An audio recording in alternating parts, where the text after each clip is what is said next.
Chapter VI. Visitors.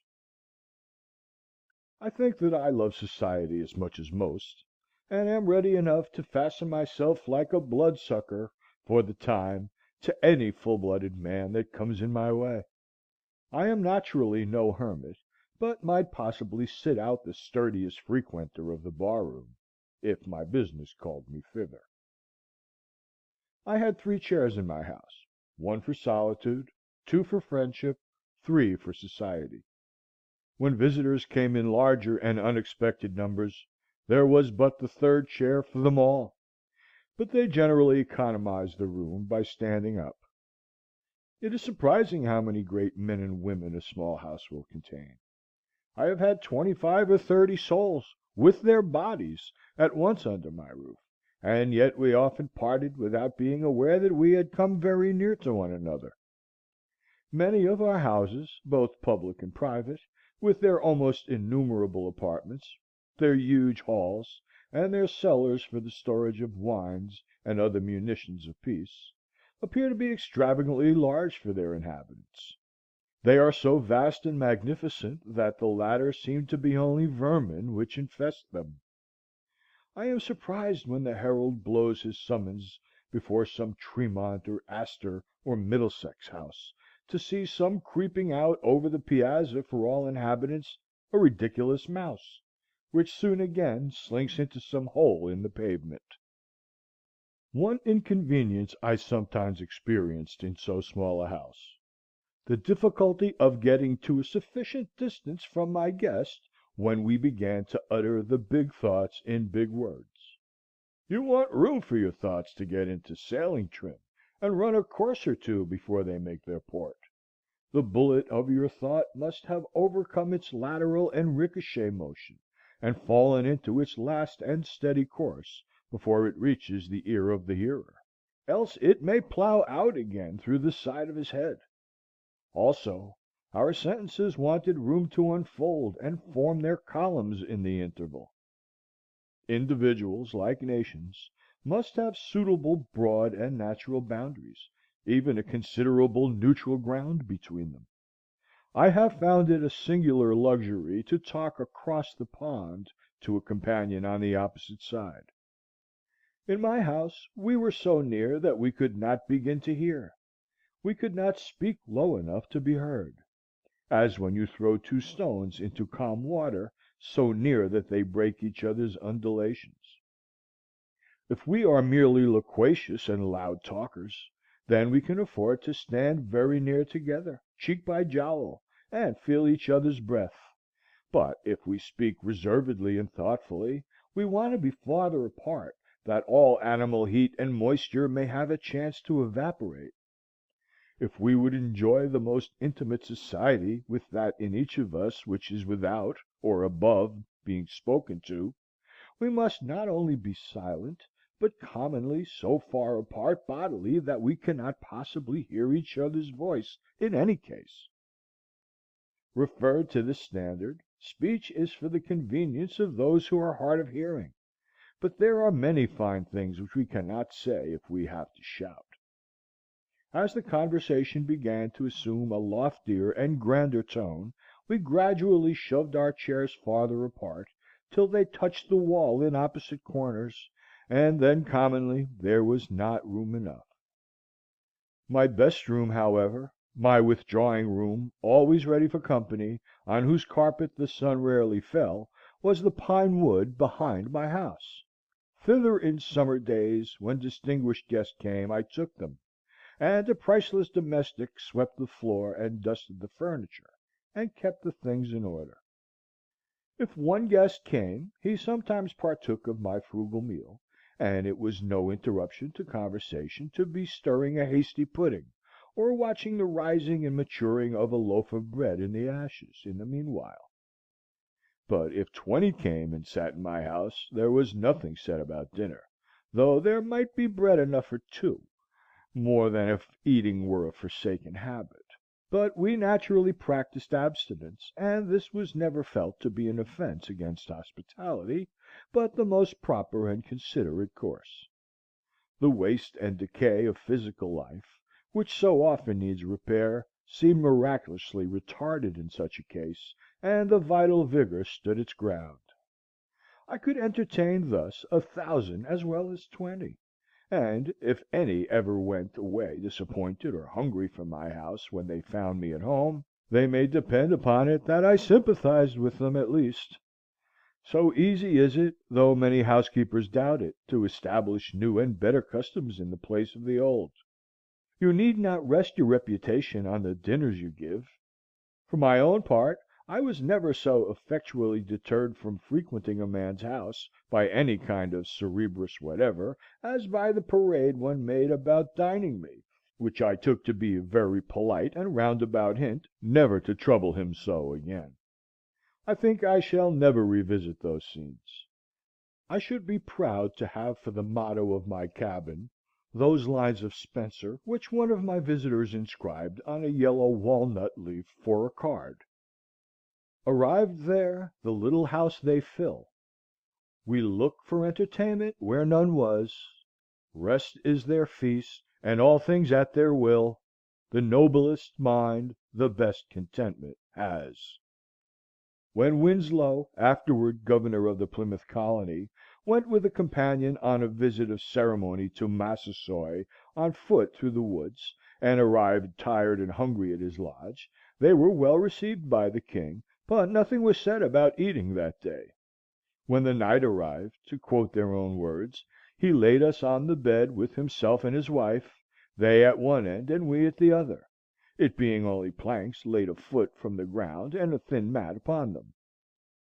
Two more of his chief men, for want of room, pressed by and upon us, so that we were worse weary of our lodging than of our journey. At 1 o'clock the next day Massasoit brought 2 fishes that he had shot, about thrice as big as a bream. These being boiled, there were at least 40 looked for a share in them, the most eat of them. This meal only we had in 2 nights and a day, and had not one of us bought a partridge, we had taken our journey fasting, fearing that they would be light-headed for want of food and also sleep, owing to the savages' barbarous singing, for they used to sing themselves asleep, and that they might get home while they had strength to travel, they departed. As for lodging, it is true they were but poorly entertained, though what they found an inconvenience was no doubt intended for an honor. But as far as eating was concerned, I do not see how the Indians could have done better. They had nothing to eat themselves, and they were wiser than to think that apologies could supply the place of food to their guests, so they drew their belts tighter and said nothing about it. Another time when Winslow visited them, it being a season of plenty with them, there was no deficiency in this respect. As for men, they will hardly fail one anywhere. I had more visitors while I lived in the woods than at any other period in my life. I mean that I had some. I met several there under more favorable circumstances than I could anywhere else, but fewer came to see me on trivial business. In this respect my company was winnowed by my mere distance from town. I had withdrawn so far within the great ocean of solitude into which the rivers of society empty, that for the most part, so far as my needs were concerned, only the finest sediment was deposited around me. Beside, there were wafted to me evidences of unexplored and uncultivated continents on the other side. Who should come to my lodge this morning but a true Homeric or Paphlagonian man? He had so suitable and poetic a name that I am sorry I cannot print it here. A Canadian, a woodchopper and postmaker, who can hold 50 posts in a day, who made his last supper on a woodchuck which his dog caught. He too has heard of Homer, and, if it were not for books, would not know what to do rainy days, though perhaps he has not read one wholly through for many rainy seasons. Some priest who could pronounce the Greek itself taught him to read his verse in the Testament in his native parish far away. And now I must translate to him, while he holds the book, Achilles' reproof to Patroclus for his sad countenance. Why are you in tears, Patroclus, like a young girl? Or have you alone heard some news from Phthia? They say that Menatius lives yet, son of Actor, and Peleus lives, son of Acus, among the Myrmidons, either of whom having died, we should greatly grieve. He says, that's good. He has a great bundle of white oak bark under his arm for a sick man, gathered this Sunday morning. I suppose there is no harm in going after such a thing to-day, says he. To him Homer was a great writer, though what his writing was about he did not know. A more simple and natural man it would be hard to find. Vice and disease, which cast such a sombre moral hue over the world, seemed to have hardly any existence for him. He was about 28 years old, and had left Canada and his father's house a dozen years before, to work in the States, and earn money to buy a farm with at last, perhaps in his native country. He was cast in the coarsest mould, a stout but sluggish body, yet gracefully carried, with a thick sunburnt neck, dark bushy hair, and dull sleepy blue eyes which were occasionally lit up with expression. He wore a flat gray cloth cap, a dingy wool-colored greatcoat, and cowhide boots. He was a great consumer of meat, usually carrying his dinner to his work a couple of miles past my house, for he chopped all summer, in a tin pail, cold meats, often cold woodchucks, and coffee in a stone bottle which dangled by a string from his belt, and sometimes he offered me a drink. He came along early, crossing my bean field, though without anxiety or haste to get to his work, such as Yankees exhibit. He wasn't a-going to hurt himself. He didn't care if he only earned his board. Frequently he would leave his dinner in the bushes when his dog had caught a woodchuck by the way, and go back a mile and a half to dress it and leave it in the cellar of the house where he boarded, after deliberating first for half an hour whether he could not sink it in the pond safely till nightfall, loving to dwell long upon these themes. He would say, as he went by in the morning, "How thick the pigeons are! If working every day were not my trade, I could get all the meat I should want by hunting pigeons, woodchucks, rabbits, partridges. By gosh, I could get all I should want for a week in one day." He was a skilful chopper, and indulged in some flourishes and ornaments in his art.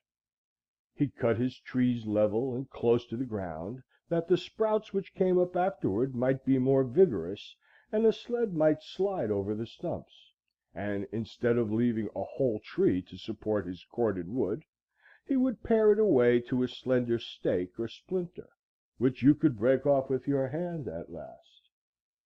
He interested me because he was so quiet and solitary, and so happy withal, a well of good humor and contentment which overflowed at his eyes. His mirth was without alloy. Sometimes I saw him at his work in the woods felling trees, and he would greet me with a laugh of inexpressible satisfaction, and a salutation in Canadian French, though he spoke English as well. When I approached him, he would suspend his work, and, with half suppressed mirth, lie along the trunk of a pine which he had felled, and, peeling off the inner bark, roll it up into a ball and chew it while he laughed and talked. Such an exuberance of animal spirits had he, that he sometimes tumbled down and rolled on the ground with laughter at anything which made him think and tickled him. Looking round upon the trees, he would exclaim, "By George, I can enjoy myself well enough here chopping. I want no better sport." Sometimes, when at leisure, he amused himself all day in the woods with a pocket pistol, firing salutes to himself at regular intervals as he walked. In the winter he had a fire, by which at noon he warmed his coffee in a kettle, and, as he sat on a log to eat his dinner, the chickadees would sometimes come round and alight on his arm and peck at the potato in his fingers, and he said that he liked to have the little fellers about him. In him the animal man chiefly was developed. In physical endurance and contentment he was cousin to the pine and the rock. I asked him once if he was not sometimes tired at night after working all day, and he answered with a sincere and serious look, "Grap it, I never was tired in all my life." But the intellectual and what is called spiritual man in him were slumbering as in an infant. He had been instructed only in that innocent and ineffectual way in which the Catholic priests teach the aborigines, by which the pupil is never educated to the degree of consciousness, but only to a degree of trust and reverence, and a child is not made a man, but kept a child.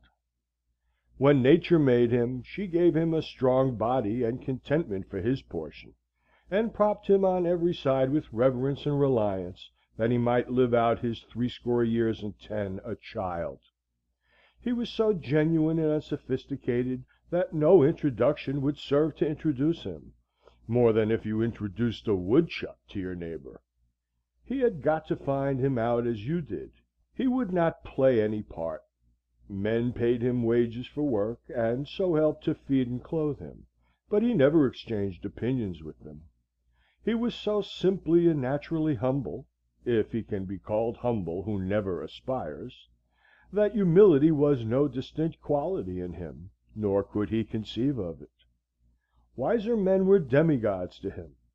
If you told him that such a one was coming, he did as if he thought that anything so grand would expect nothing of himself, but take all the responsibility on itself, and let him be forgotten still. He never heard the sound of praise. He particularly reverenced the writer and the preacher. Their performances were miracles. When I told him that I wrote considerably, he thought for a long time that it was merely the handwriting which I meant, for he could write a remarkably good hand himself. I sometimes found the name of his native parish handsomely written in the snow by the highway, with the proper French accent, and knew that he had passed. I asked him if he ever wished to write his thoughts. He said that he had read and written letters for those who could not, but he never tried to write thoughts. No, he could not. He could not tell what to put first. It would kill him, and then there was spelling to be attended to at the same time. I heard that a distinguished wise man and reformer asked him if he did not want the world to be changed, but he answered with a chuckle of surprise in his Canadian accent, not knowing that the question had ever been entertained before. "No, I like it well enough." It would have suggested many things to a philosopher to have dealings with him. To a stranger he appeared to know nothing of things in general. Yet I sometimes saw in him a man whom I had not seen before, and I did not know whether he was as wise as Shakespeare or as simply ignorant as a child; whether to suspect him of a fine poetic consciousness or of stupidity. A townsman told me that when he met him sauntering through the village in his small, close fitting cap, and whistling to himself, he reminded him of a prince in disguise. His only books were an almanac and an arithmetic, in which last he was considerably expert. The former was a sort of cyclopedia to him, which he supposed to contain an abstract of human knowledge, as indeed it does to a considerable extent. I loved to sound him on the various reforms of the day, and he never failed to look at them in the most simple and practical light. He had never heard of such things before. Could he do without factories, I asked. He had worn the homemade Vermont gray, he said, and that was good. Could he dispense with tea and coffee?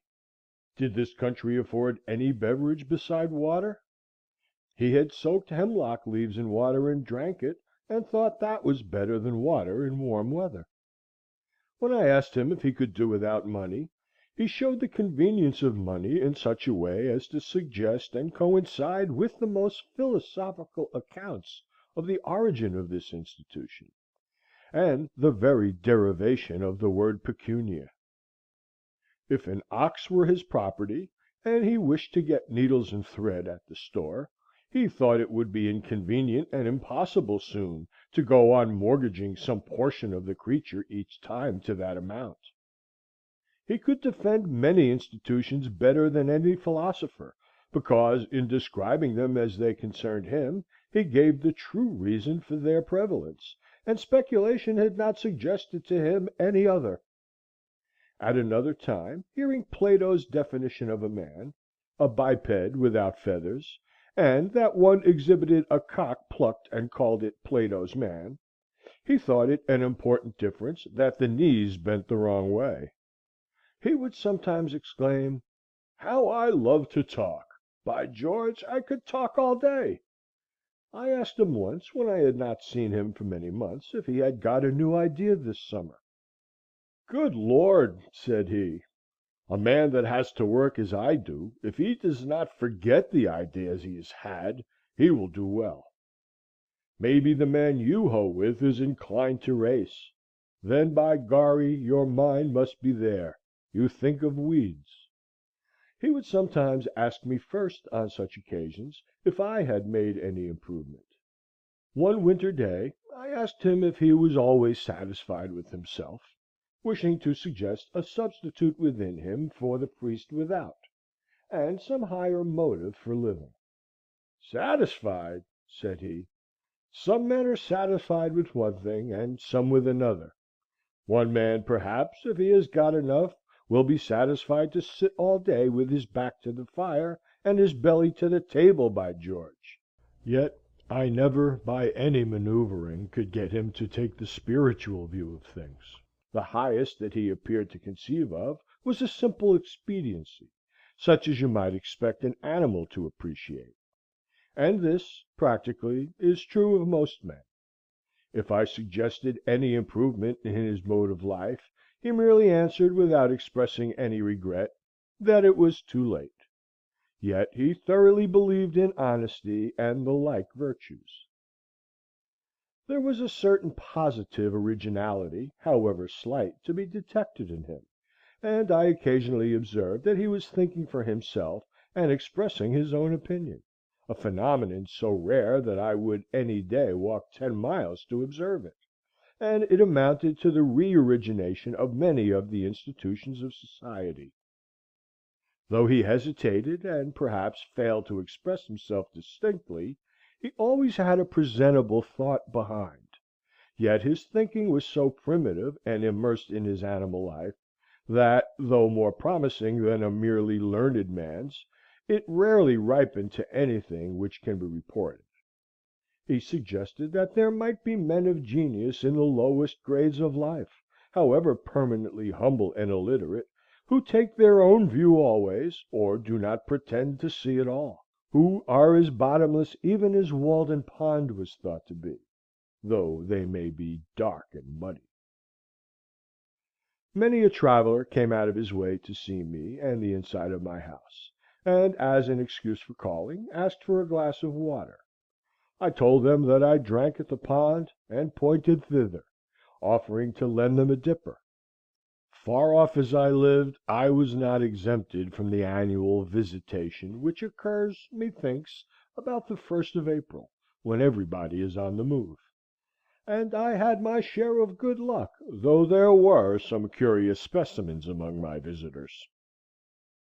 Half–witted men from the almshouse and elsewhere came to see me, but I endeavored to make them exercise all the wit they had, and make their confessions to me; in such cases making wit the theme of our conversation, and so was compensated. Indeed, I found some of them to be wiser than the so–called overseers of the poor and selectmen of the town, and thought it was time that the tables were turned. With respect to wit, I learned that there was not much difference between the half and the whole.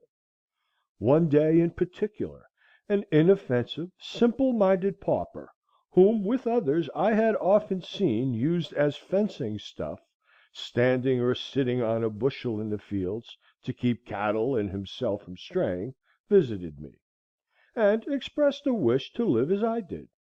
He told me, with the utmost simplicity and truth, quite superior, or rather inferior, to anything that is called humility, that he was deficient in intellect.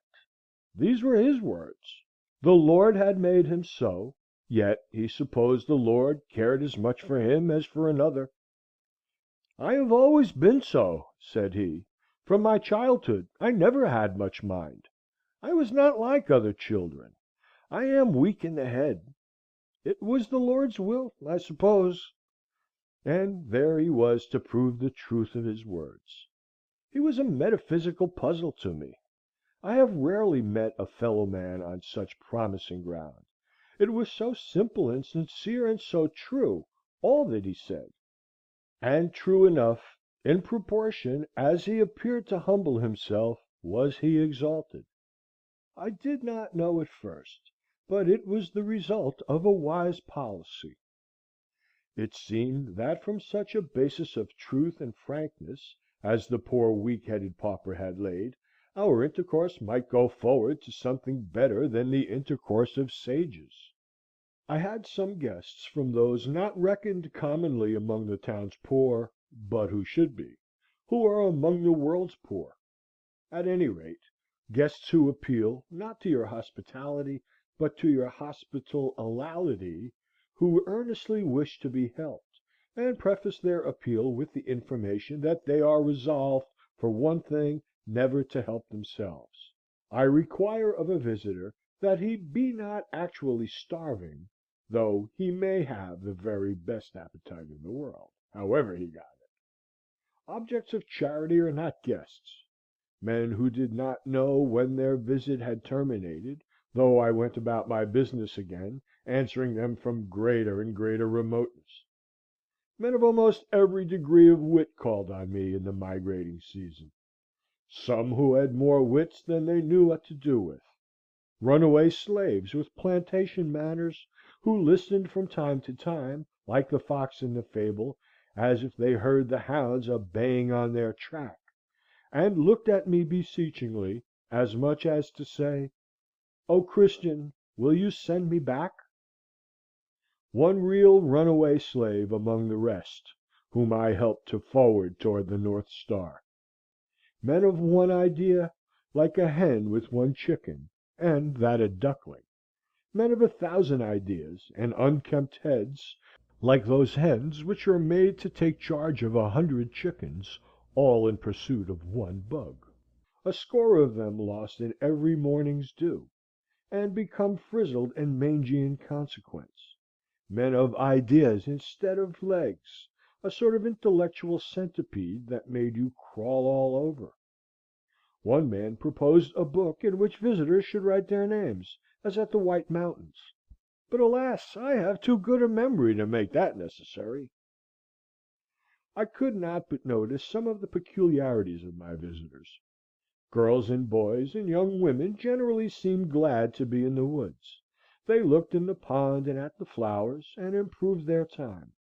Men of business, even farmers, thought only of solitude and employment, and of the great distance at which I dwelt from something or other; and though they said that they loved a ramble in the woods occasionally, it was obvious that they did not.